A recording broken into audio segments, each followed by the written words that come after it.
A'udzu billahi minasyaitonir rajim. Bismillahirrahmanirrahim.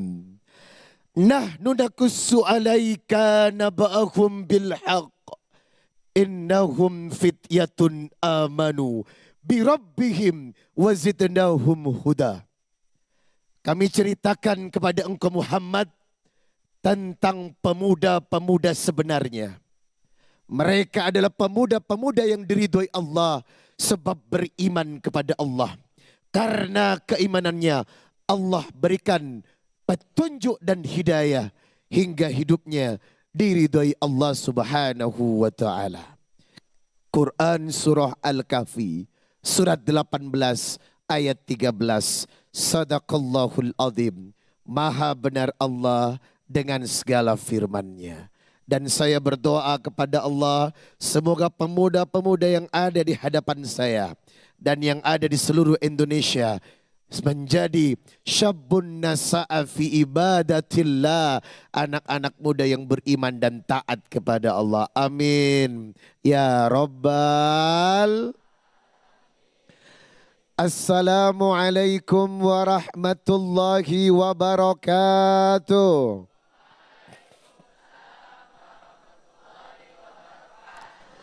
Innal hamdalillah nahmaduhu wa nasta'inuhu wa nastaghfir wa na'udzu billahi ta'ala min sururi anfusina wa min sayyiati a'malina. May yahdihillahu fala mudilla wa may yudlil fala hadiya.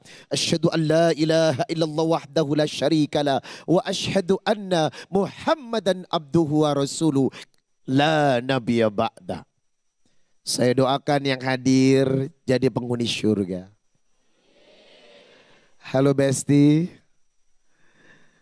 Kok loyo sih? Halo Besti. Sehat? Kalian ini terpesona atau gimana sih?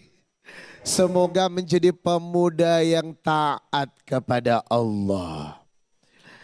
Berbicara tentang pemuda, ini adalah urusan yang sangat signifikan dalam keislaman. Sebab apa? You are the next generation. Kalian adalah generasi pemuda masa depan yang akan membawa bangsa dan negara ini menjadi bangsa yang diridhoi dan dicintai Allah. Tahu gak sih bagaimana idealnya pemuda dalam perspektif Quran dan hadis? Maka yang pertama, pemuda diharapkan menjadi agent of change. Apa? Agents of change. Institusi yang merubah. Gerakan pemberubah yang bisa merubah negeri ini menjadi negeri baldatun thayyibatun wa rabbun ghafur. Dan ternyata potensi itu ada di dalam diri seorang pemuda. Anda bisa buka Quran surah Al-Anbiya ayat 60. Qalu sami'na fatayat kurahum yuqalu lahu Ibrahim. Mereka berkata, ada seorang pemuda yang merusak berhala ini. Dan dia bernama Ibrahim. Ketika Ibrahim muda, menjadi seseorang yang betul-betul bisa merubah sebuah keadaan dari masyarakat yang menyembah berhala untuk disadarkan kepada masyarakat tauhid yang hanya menyembah Allah yang disebut Ahadun Ahad. Dan yang kedua, konteks pemuda yang diidamkan dalam Islam yang diridhoi Allah adalah agents of future. Pemuda yang visi dan misinya jelas membangun negeri menjadi negeri yang hebat dengan potensi dan kualitas yang dia miliki. Tadi di awal saya membaca surat Al-Kahfi, surat 18 ayat 13. Nahnu naqussu 'alaika naba'ahum bil haqq innahum fityatun amanu bi rabbihim wa zidnahum huda. Hanyalah pemuda-pemuda yang beriman. Hanyalah pemuda-pemuda yang beriman, taat orientasinya kepada Allah, kuat ibadahnya yang bisa menjadi pemimpin masa depan. Halo? Halo? Apakah kami bisa menitipkan beban ini kepada kalian? Untuk menjadi pemimpin di masa depan? Jawabannya bisa dong, coba. Bagaimana caranya? Inilah 10 karakter pemuda. Inilah 10 karakter pemuda yang bisa menjadi pemimpin di masa depan. Yang pertama Bapak dan Ibu, pemuda yang memiliki salimul akidah, good faith dalam bahasa Inggris. Maka demi Allah, pondasi keimanan dibangun atas kekuatan akidah. Ketika akidah seorang pemuda kuat, ahadun ahad, akidahnya benar, dan ia berjanji sebagai konteks yang telah ia ucapkan dalam surat Al-An'am 162. Kul inna salati wa nusuki wa mahyaya wa mamati lillahi rabbil alamin. Maka demi Allah, pemuda itu akan tumbuh menjadi pemuda yang kuat di masa depan. Yang kedua, karakter pemuda yang disebutkan bisa menjadi pemimpin adalah sahihul ibadah, atau dalam bahasa Inggrisnya adalah right devotion. Orang yang gemar beribadah, otomatis jaminannya adalah Allah. Ayat 1000 dinar, surat At-Tolak ayat 2 dan 3.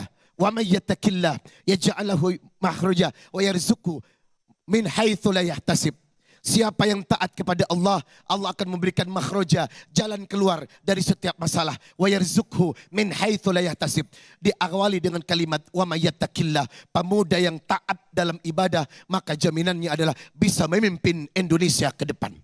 Yang ketiga, karakter pemuda yang bisa memimpin bangsa adalah matinul khuluq. Dalam bahasa Inggrisnya strength, karakter, atau memiliki karakter yang kuat, bukan menjadi the imitation atau sekedar ikut-ikutan. Ada gaya Korea, ikut Korea. Ada India, ikut India. Kalian punya identitas, you are Indonesian guys. Kamu punya Indonesia, makanya gue pakai sarung, because this is the Indonesia. Ini adalah Indonesia. Maka the strong karakter, pemuda yang punya karakter yang kuat akan bisa memimpin masa depan. Yang keempat, kawiyul jism, tubuh yang kuat, physical power. Maka pemuda yang badannya kuat, badannya tegap, tidak mudah loyo, anti penyakit, insya Allah akan kuat menjadi pemimpin di masa depan. Yang kelima, karakternya disebut yakni muthafaqan fikri, thinking big really. Thinking brilliantly, berpikir brilian, berpikir cerdas, berpikir cermat. Maka bangsa ini membutuhkan pemuda-pemuda yang cerdas di tempatnya. Yang keenam, mujahadatul nafsi, pemuda yang bisa menguasai hawa nafsu. Yang ketujuh, harisun ala waktihi, good time management, pemuda yang betul-betul mampu mengatur waktunya, mengambil prioritas mana yang penting dan mana yang tidak penting. Yang kedelapan, munadhaman fi su'unihi, well organized, dia pandai mengorganize setiap sikap dan perbuatan termasuk pekerjaan agar tidak tumpang tindih. Yang kesembilan, qadirun alal kasbi, independent, dia berdiri dan mandiri, tidak bergantung kepada orang lain. Dan yang ke-10 adalah nafi'un li ghairi, giving contribution, anfa'uhum linnas, apa yang bisa Anda lakukan selama muda, karya apa yang kau buat untuk bangsa dan negara ini. Maka 10 karakter inilah yang insya Allah pemuda sekarang bisa menjadi pemimpin di masa depan. Semoga Anda yang disebut di tempat dan ayat ini. Amin. Ya Rabbal. Waktunya sudah habis. Silakan Bang Sofyan. Baik, terima kasih Ustadz Riza Muhammad yang telah memberikan tahu.